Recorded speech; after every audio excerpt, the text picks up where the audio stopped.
26 сентября, пятница. Знаменитая фраза фотографов «Внимание! Вылетает птичка» обретет прикладной смысл. Вскоре в Беларуси пройдет первый чемпионат Беларуси по фотографированию пернатых.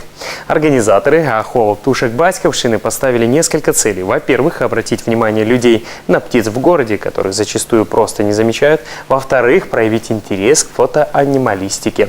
По условиям чемпионата его участники должны за определенное время сфотографировать как можно больше разных видов птиц. Максимальное количество баллов получат те, кто сможет не только сделать снимок, но и определить вид птицы.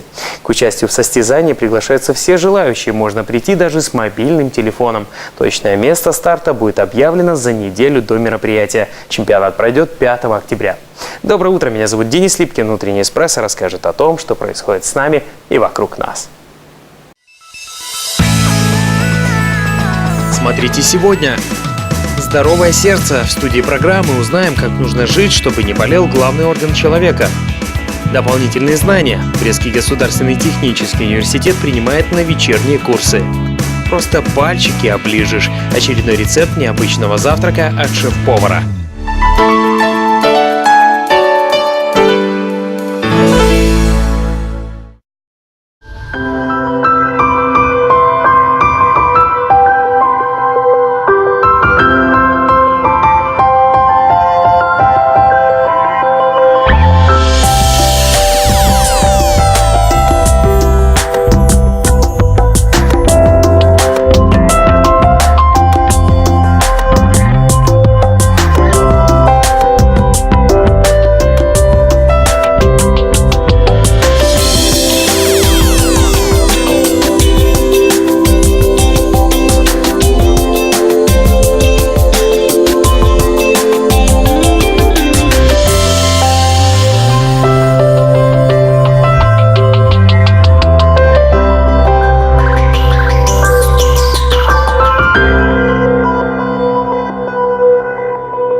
Напомню, на календаре пятница, 26 сентября. В начале следующей недели, 30 сентября, в Познане планируется проведение международной торговой выставки пищевой промышленности «Полагрофуд».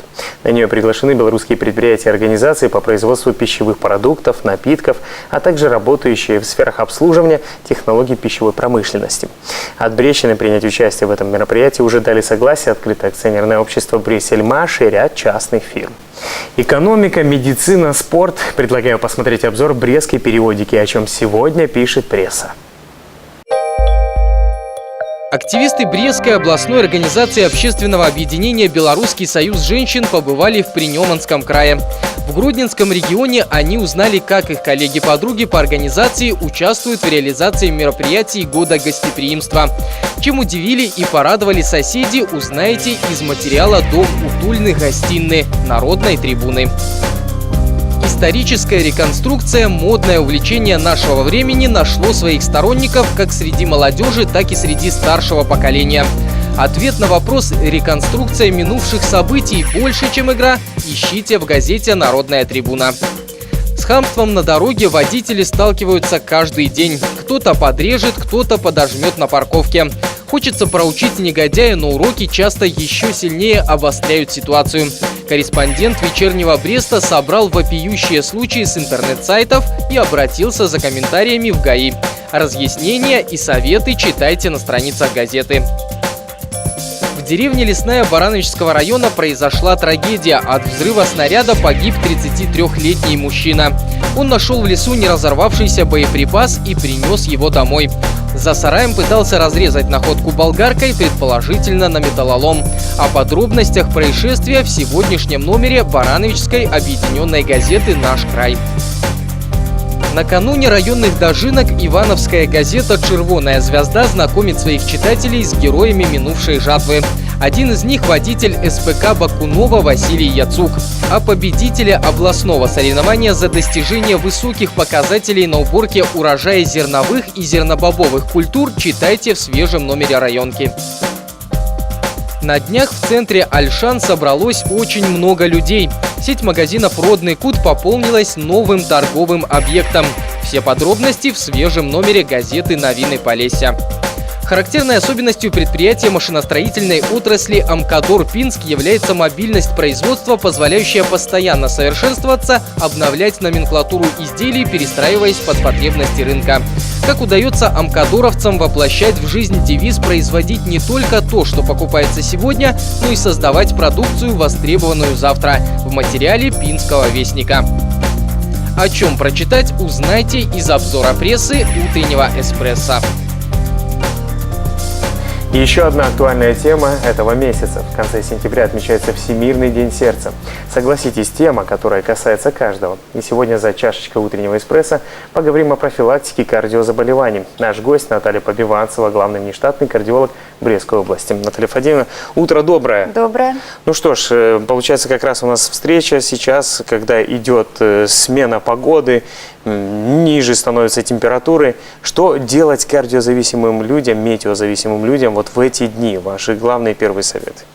Ну, вообще, на самом деле, всеми вот этими сезонными изменениями, характеристики, есть целая наука, которая называется хронобиология, занимается изучением этих процессов. И не только в сердечно-сосудистой системе происходят какие-либо изменения и так далее. В целом наблюдается перестройка организма на осенний период, и весенний-осенний период всегда считается таким опасным периодом для развития каких-либо обострений, хронических заболеваний, либо вот чтобы сделать менее сезонных заболеваний. Его что надо делать? Чтобы сделать менее опасным, прежде всего, надо ежедневно, ежемесячно вести соответствующий образ жизни, вести соответствующую программу свою личную, да, направленную на постоянное содержание своего организма в здоровом теле, в здоровом духе. Но давайте несколько советов вот с утра, несколько пунктов из этой программы. Если говорить об этой программе, прежде всего, конечно, это должна быть общая настроенность человека на то, что он должен быть здоровым. Конечно, это утренняя гимнастика, как бы не банально было, может, не столько она содействует целому укреплению, да, каких-то физических сил, а она просто мотивирует человека на ведение здорового образа жизни, на хорошее настроение. Вот. Потом, конечно, правильно и по-доброму относиться к своей работе, к своим собеседникам, своим коллегам, чтобы не создавать себе скажем, таких нервных стрессов, каких-то нервных ситуаций, чтобы все было очень спокойно и комфортно. Это означает закрыться где-то в вакууме. Абсолютно. Вы же понимаете, нет. что, к сожалению, Абсолютно такого не нет. бывает, да? Абсолютно не соглашусь. Вот почему вот вы задали этот вопрос конкретно, потому что да, это сложно, но надо с самого утра себя мотивировать на доброе настроение, на получение удовольствия, комфорта от работы. Да? Нужно быть очень человеком позитивным. И, конечно, все говорят, и часто мы можно услышать, что общее состояние человека – это состояние его внутреннего мира. Абсолютно правильно. Вот насколько эта внутренняя настроенность присутствует, не создавать себе самому проблем, вовремя остановить себя относительно нервных стрессов, относительно факторов риска, относительно принятия правильного какого-то решения, своей позиции, оно все имеет значение, в том числе, как вы замечательно заметили, на развитие болезни системы кровообращения. Какие симптомы, если ты почувствовал, тогда сразу к врачу? Это что сейчас, в эти дни? Часто в эти дни люди чувствуют недомогание, какие-то перебои с артериальным давлением, головокружение и так далее и тому подобное. Конечно, можно посмотреть, понаблюдать за собой. Если это буквально день-два и состояние при нормативных каких-то показателях давления, частоты пульса, они уходят, тогда еще можно дальше продолжать какое-то наблюдение за собой. Но если это продолжается длительно, человек по нарастающей чувствует какой-то дискомфорт. Хуже и хуже. Хуже и хуже, совершенно верно. Конечно, безусловно, надо обращаться к врачу. Наталья Фадеевна, мы программа утренняя. Скажите, вот сколько чашечек кофе можно в день для того, чтобы сердце не беспокоить, а для настроения? Есть очень много противоречивых мнений. Конечно, кофе злоупотреблять нельзя, безусловно. Я просто за то, чтобы было во всем чувство меры и понимание. Конечно, кофе – это тонус сердечно-сосудистый. Конечно, в первой половине дня, если еще можно допустить до 3 чашечек кофе, то во второй половине дня желательно как-то потихонечку к вечеру вообще избегать. Что касается кардиозаболеваний, давайте вот от простого перейдем к сложному. Они молодеют у нас в регионе, и проблема становится для большего количества людей. Совершенно справедливо. Действительно, нам удается справляться, безусловно, здравоохранению и медикам с таким объемом работ, но констатируем то, что заболеваемость увеличилась. С чем она связана? Ведь очень много сейчас новых современных методов диагностики. Трудно мне, скажем, в абсолютных, да, каких-то показателях сравнивать. Сейчас колоссальная доступность великолепных методик, которые раньше могли диагноз какой-то не установить. Среди прочего, вы знаете, что проводится всеобщая диспансеризация населения, вот, когда мы обязаны посмотреть всех, и, соответственно, тоже влияет на статистику. Но в целом надо констатировать то, что, может, даже больше интересно будет сказать о том, что помолодели такие грозные осложнения, как инфаркт миокарда, инсульт. Ну и заканчивая нашу передачу, все-таки несколько советов. Так получается, что здоровый образ жизни связан именно со здоровым сердцем, верно? Здоровый образ жизни связан со здоровыми мыслями, со здоровым духом. А уже как дальше человек правильно себя будет позиционировать, в том числе и по своему здоровью, конечно, зависит только от его самого. А мы поможем, как медики, с удовольствием всех приглашаем. Имеем на сегодняшний день великолепную базу, материально-техническую, современные технологии.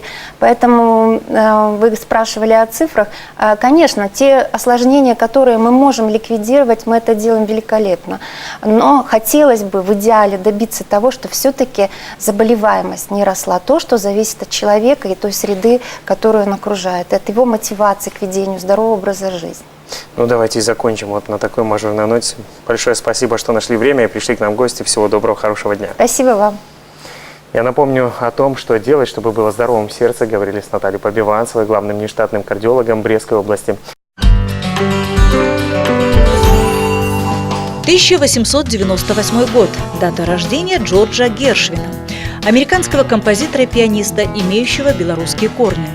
Он использовал в своей музыке элементы джаза и афроамериканского музыкального фольклора. Известен как автор оперы «Порги и бес», а также мюзиклов, песен и музыки кинофильмов. 26 сентября 1934 года родился Олег Басилашвили, российский актер театра и кино, актер Большого драматического театра имени Товстоногова, народный артист СССР. Известен по ролям в кинофильмах «Осенний марафон», «Вокзал для двоих» и многих других. 1939 год. В Бресте вышел первый номер газеты «Рабочий». Сейчас издается под названием «Заря». Издание признано победителем республиканского творческого соревнования в номинации «Лучшая областная газета» и награждена специальной наградой «Золотой литерой». В 1857 году в Пружанах родился Платон Жукович, историк, доктор церковной истории. Преподавал в Полоцком духовном училище Вильна, в Петербургской духовной академии. Исследовал религиозные отношения в Речи Посполитой. 1969 год. Образован Байкальский заповедник. Он входит в состав участка всемирного природного наследия озера Байкал. Также он включен в число объектов всемирного культурного и природного наследия ЮНЕСКО. Гордость растительного царства Байкальского заповедника – голубая ель, который, к сожалению, уже находится под угрозой вымирания. С утра рассказываем о самых интересных событиях страны и региона. До 12 октября Беларусь участвует в мировой экологической акции «Сделаем». Ее суть – наведение порядка в городах, сельской местности и местах отдыха. Волонтеры ликвидируют несанкционированные свалки в лесах и на прибрежных территориях. О запланированных точках уборки можно узнавать на сайте, который вы видите на своих экранах greenmap.by.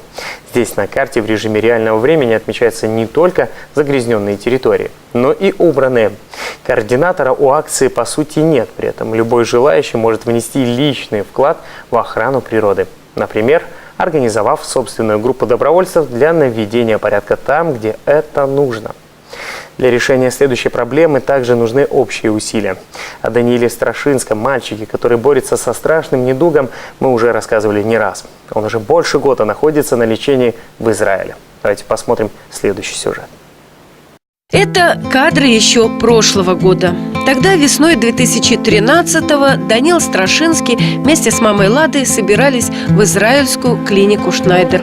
Не думали, что задержатся так надолго. Но и по сей день Даник с мамой еще там, далеко от родины. А совсем недавно, в сентябре, Данилу Страшинскому исполнилось 8 лет. ровно половину своей жизни он борется со страшной болезнью. В декабре 2010-го Дане поставили диагноз – онкология. Затем было лечение. После 6 блоков химиотерапии, пересадки костного мозга и лучевой терапии развитие болезни удалось приостановить. Но во время диагностики в израильской клинике Шнайдер в июне 2013 года у Данила был выявлен рецидив. Болезнь вернулась с новой силой. Лечение было интенсивным и очень сложным, и спустя полгода появились положительные результаты. Началась долгожданная терапия антителами.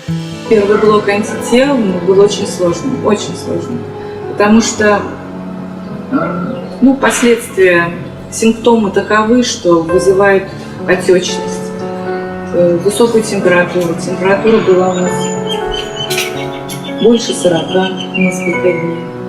Приходилось принимать очень много лекарств. Приходилось ставить дополнительно катетеры, антибиотики принимать.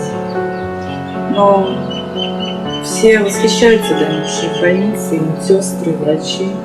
Насколько он мужественно воспринимает все и говорит: о том надо, значит надо. Когда ему очень-очень плохо, он говорит: как ты себя чувствуешь? Он всегда говорит: Лечение планируется закончить до января. По мнению врачей клиники Шнайдер, есть все шансы для его успешного завершения. Здесь важно настроение самого Даника. А он не позволяет отчаиваться ни себе, ни своей маме. Даня находит позитив во всем и всему радуется. А еще он очень хочет вернуться домой, где его ждут папа, 2 сестры и племянник. Ведь Данил уже дядя. Хотя своего племянника он видел только по скайпу. Не видел. Когда приехал в Израиль, уже появился. За прошедший год семья полностью исчерпала все финансовые ресурсы. Чтобы услышать заветное слово «ремиссия», Данику необходимо продолжить лечение, тяжелое и дорогостоящее. Это $170 тысяч. Актуальным сейчас становится для нас материальный вопрос, вернее, отсутствие денег вообще. Мы не в состоянии платить за каждый блок, а их нужно пройти нам 5. Первый уже Данюша прошел, и мы не оплачиваем его полностью. Увы, мы заплатили уже столько денег, тоже благодаря неравнодушным, добрым людям, которые весь этот год, на протяжении года поддерживали нас. Поэтому мы огромную сумму денег смогли заплатить за противорецидивное лечение ранее. Но сейчас этот вопрос остается актуальным. Я очень прошу. Нам очень нужны деньги. Раньше Даня мечтал стать капитаном корабля, а потом капитаном всех роботов. Сегодня этот мальчик уже понял, самое главное – просто жизнь. И он знает цену этой жизни. Сейчас он мечтает только об одном – быть здоровым. Потому что он понимает, когда он здоров, у него есть все. Он пойдет в школу, у него будут друзья, у него будет будущее. И тогда, естественно, появится другая мечта. И я уверена, что она осуществится. Семья очень благодарна всем, кто откликается на просьбу о помощи.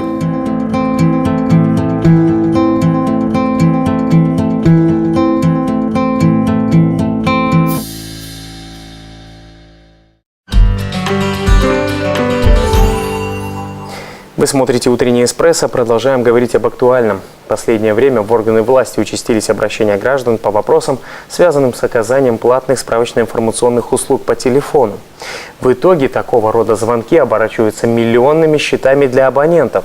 Данные услуги по трудоустройству, юридические, транспортные, предоставляются с использованием трехзначного номера либо длинных номеров нестандартного формата. Вот вы сейчас видите пример на экране. Случается так, что потребитель не знал, сколько стоит звонок в такую справочную службу, так как в объявлении не было указано стоимости звонка. Либо из текста объявления можно понять, что тарификация поминутная, а на самом деле взимается сразу вся стоимость услуги, независимо от того, сколько времени длилось соединение.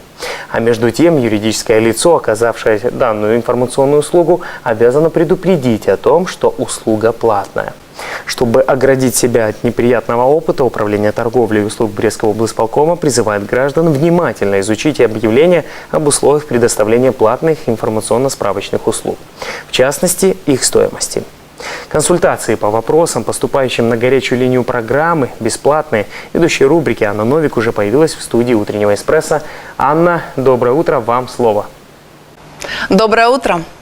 Вопросы житейского характера зачастую застают нас врасплох. Найти ответ на них поможет горячая линия «Утреннего эспрессо».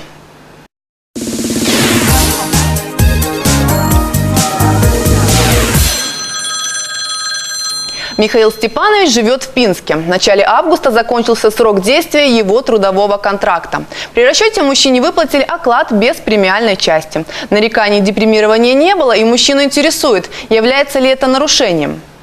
Нет, Михаил Степанович, премия – это форма дополнительного поощрения работника. Невыплата премии не является нарушением со стороны работодателя. Следующий звонок от Евгения из Пружан. Последние годы мужчина ухаживал за нетрудоспособным отцом. После смерти отец завещал Евгению квартиру. У отца осталась мать-пенсионерка. Имеет ли право мать отца на долю в наследуемом имуществе? Задает вопрос звонивший.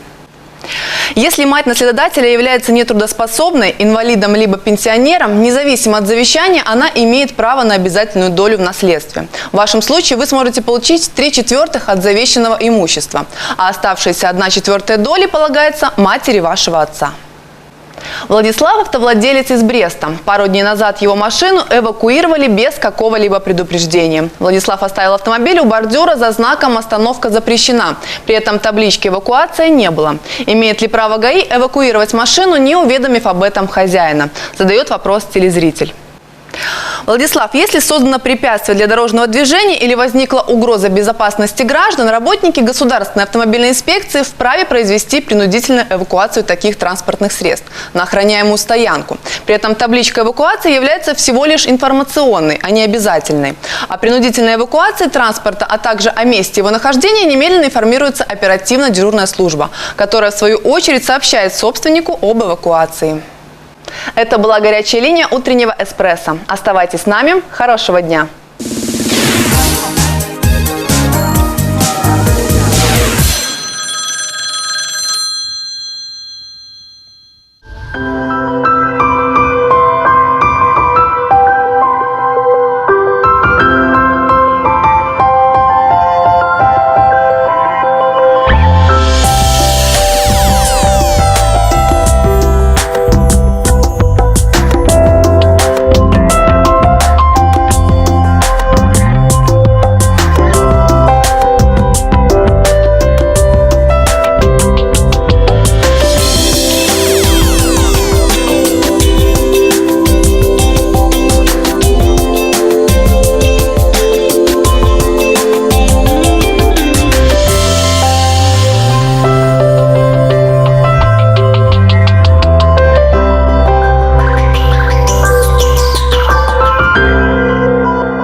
Известно, готовь сани летом, а вот знания с осени. Факультет довузовской подготовки Брестского государственного технического университета приглашает на вечерние подготовительные курсы. Кому они в подспорье накануне вступительных испытаний, узнаем у нашего гостя. Татьяна Кушнер, декан факультета довузовской подготовки вуза. Доброе утро, Татьяна Леонидовна. Доброе утро. Ну, в первую очередь, эти вечерние курсы, которые уже традиционные, давайте еще раз напомним, для кого они направлены в первую очередь? Они предназначены для тех, кто собирается сдавать централизованное тестирование по предметам вступительных испытаний, и для тех, кто поступает на специальности архитектура, прежде всего в наш университет. Это русский язык и белорусский язык, математика и физика, иностранные языки, рисунок, черчение и композиция. Но с этого года вы вводите такие непрофильные для вуза дисциплины, как химия и биология. Почему вот такое решение? Вы знаете, в прошлом году в сотрудничестве с региональным центром тестирования нашего университета мы попробовали провести такие курсы. Они проводились для учащихся, которые сдавали централизованное тестирование в нашем университете по химии и биологии. И, в общем-то, преподаватели почувствовали в себе силу проводить такие занятия и учить абитуриентов и химии, и биологии. Поэтому мы решили попробовать в этом году. И я приглашаю абитуриентов, которые хотят подготовиться по этим двум дисциплинам, в том числе к нам на подготовительные вечерние курсы. Ну, кроме вот двух предметов, о которых я уже сказала, двух новых дисциплин, мы еще открыли одну новую площадку. У нас договоренность есть с Политехническим колледжем, и мы будем в одной из аудиторий проводить подготовительные курсы по математике и русскому языку. Тем абитуриентам, которые удобнее и ближе ездить на улицу Буденова, они могут записаться у нас в техническом университете, но занятия проходить там. Ну, выбирать абитуриентам можно, в принципе, практически все курсы, которые они пожелают. Да, это желание абитуриента прежде всего, в каких группах заниматься, какие дисциплины выбрать. У нас есть выбор среди малых групп, где занимаются 5 человек, и больших групп, где будут заниматься около 12 человек. Как долго будут идти курсы? И вот сейчас мы говорим в преддверии приема заявок, как я понимаю. Курсы будут 8-месячные. Они начнут свою работу 1 октября и закончат 27 мая. Заявки уже принимаются, то есть мы принимаем заявления, заключаем договора. Эти заявки приниматься будут до 30 сентября. Но я думаю, что если и в первые недели октября кто-то придет к нам на курсы и заключит договор, то это будет совсем не поздно. Ну, я думаю, что многих интересует и абитуриентов, и, конечно же, родителей, которые наверняка сейчас смотрят наш эфир вместе со своими детьми. Кто ведет эти курсы? Что за преподаватели? Это очень квалифицированные и опытные преподаватели нашего университета, а также преподаватели высшей квалификации некоторых средних учебных заведений. У них большой опыт работы. И о том, что это действительно эффективные преподаватели, говорят результаты по централизованному тестированию, которые имели абитуриенты в этом году. Эти результаты очень неплохи.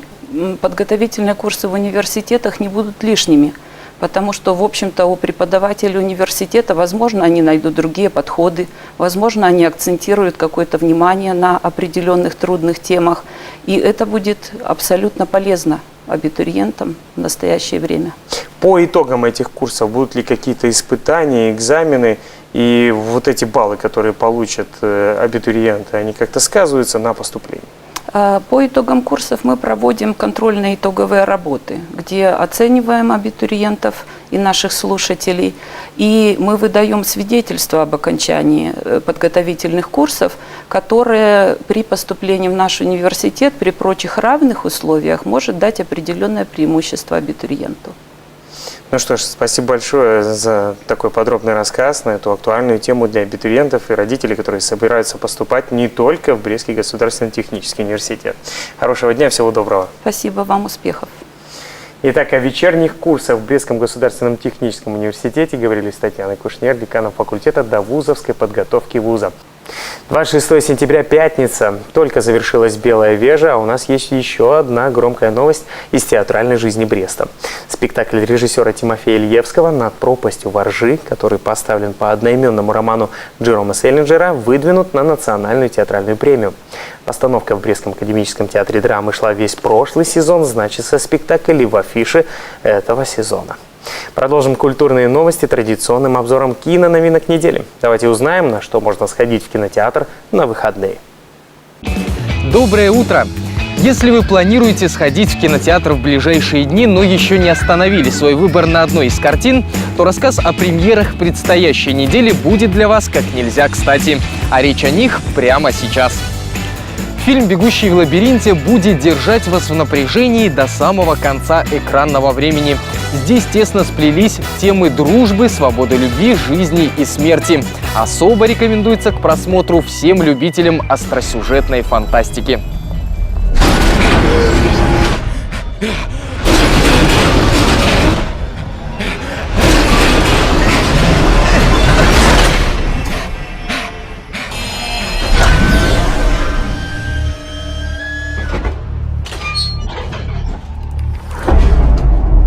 Ну, новичок, пора вставать. Огромное квадратное пространство, высокие каменные стены и никаких воспоминаний, кроме собственного имени.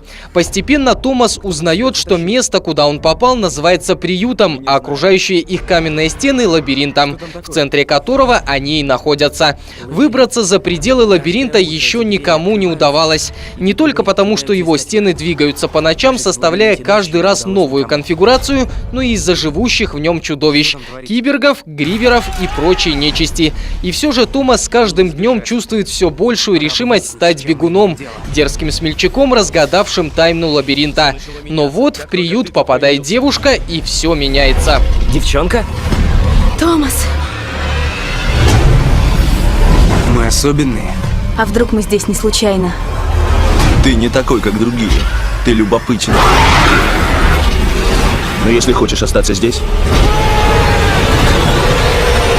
я должен быть уверен, что ты будешь выполнять правила.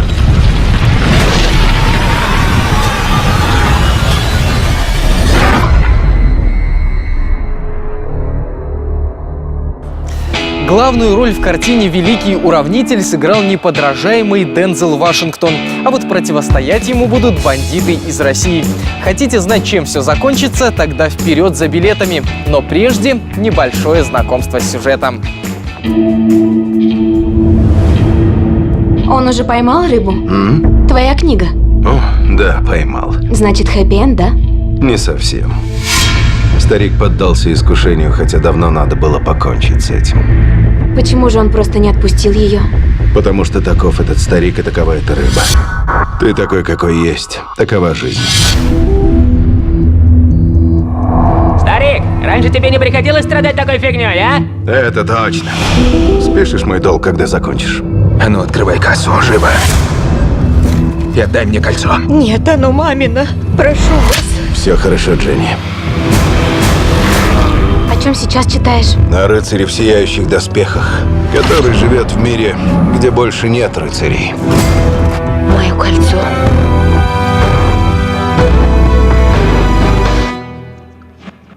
Главный герой фильма Маккол – человек, который полагает, что оставил свое таинственное прошлое и посвятил себя началу новой тихой жизни. Но когда Маккол встречает Терри, молодую девушку, находящуюся под контролем жестоких российских гангстеров, он не может остаться в стороне и не помочь ей. Обладающий скрытыми навыками бывшего спецназовца, Маккол выходит из своей спокойной пенсии и считает свое стремление к правосудию повторно пробужденным. Если у кого-то будет проблема, если разногласия обернутся против них, то Маккол обязательно поможет. 19 секунд.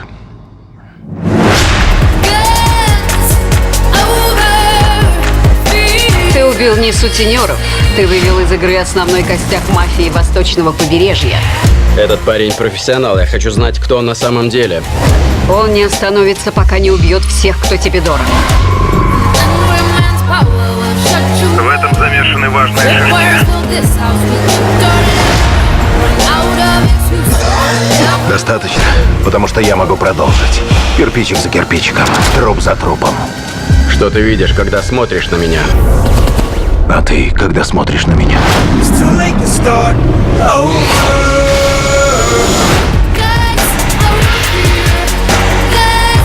Великий уравнитель. Будьте в курсе всех кинопремьер недели и смотрите только качественное кино. И приятного вам просмотра!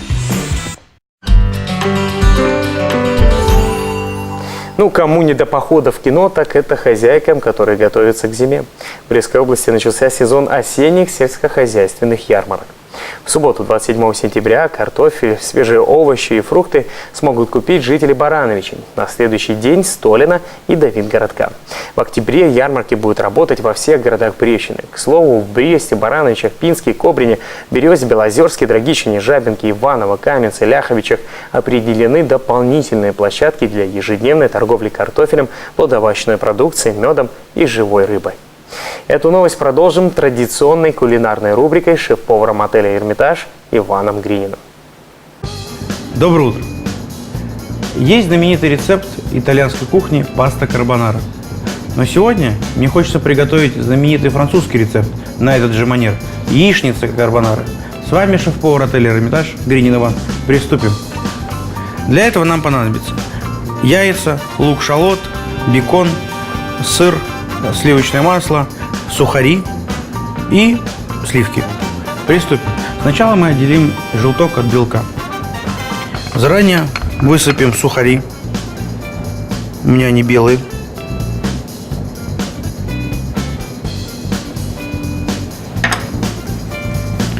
Посолим. И поперчим.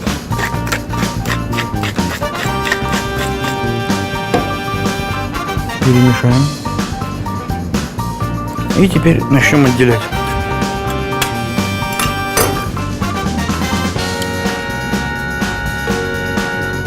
Делать это надо довольно аккуратно, чтобы не повредить желток.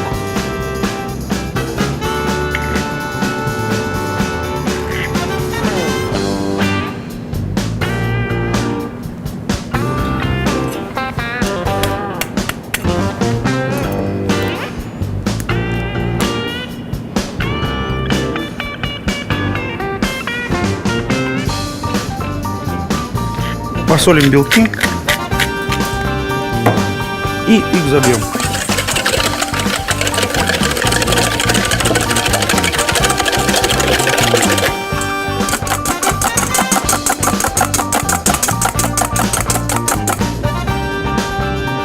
Мы взбили белки, туда добавим немного пармезана, перемешаем и переложим в форму. У нас готовы белки, у нас готовы желтки. Теперь мы нарежем бекон.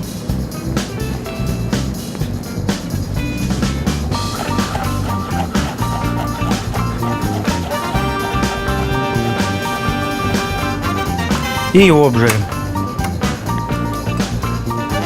Добавим немного масла.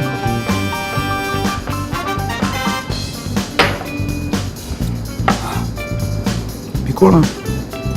Пока жарится бекон, порежем лук-шалот и его добавим.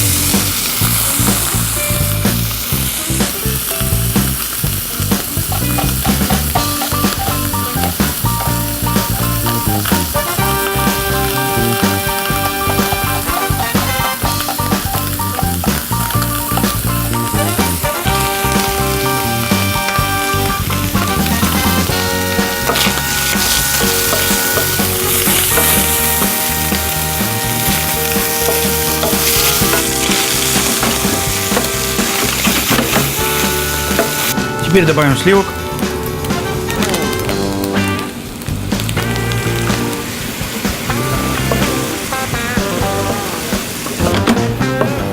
Поперчим.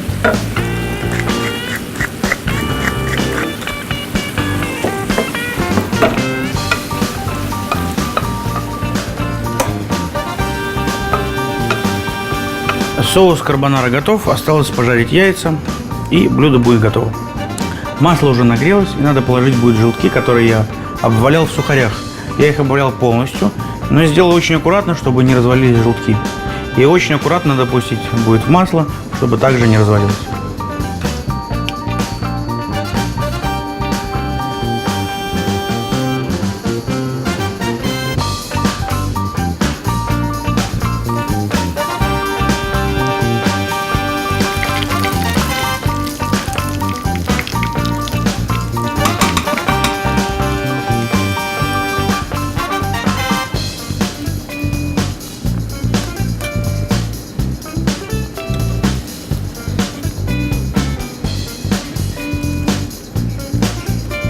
Нарежем шнит-лук для декора.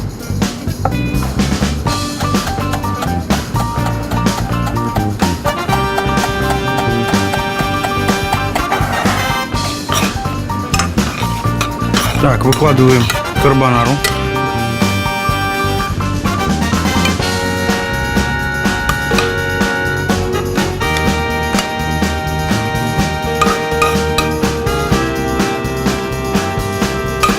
Ложим белок.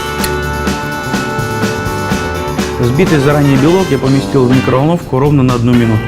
И он принял однородную консистенцию. Теперь мы ее выкладываем.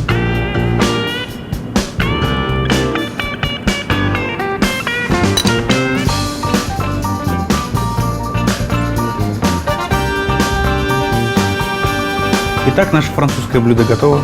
Сегодня я приготовил необычный рецепт яичницы карбонары. С вами был шеф-повар отеля «Эрмитаж» Гринин Иван. Приятного аппетита!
Не забывайте одеваться по погоде, ну и, конечно же, ждем бабьего лета.